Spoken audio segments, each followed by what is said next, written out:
చూడండి దోశ పిండి నిన్న నానబెట్టిన కదా, మిలిట్స్ దోశ. చూడండి పార్ట్ 2.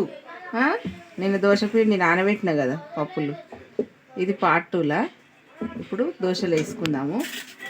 ఇందులో కొంచెం తీస్తున్నా, ఇలా కొద్దిగా తీస్తున్నా.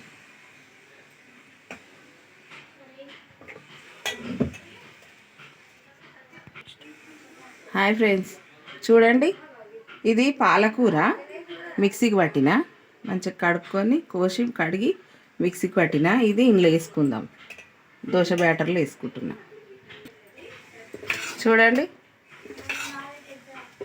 పాలకూర వేసి కలిపిన దోశ పిండిలా బాగుంటుంది.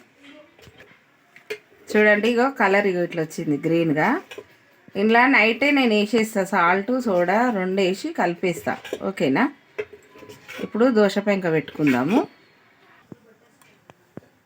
చూడండి పాలకూర దోశ చేస్తున్నా.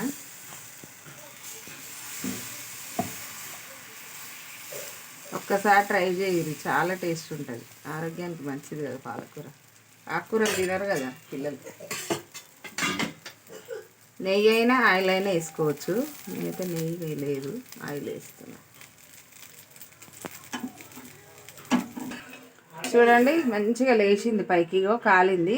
కాలితే ఈ కలర్ వచ్చింది. చూడండి అయిపోయింది, మర్రేయాల్సిన అవసరం కూడా లేదు, అంత బాగా వచ్చింది. చూడండి ఓకేనా?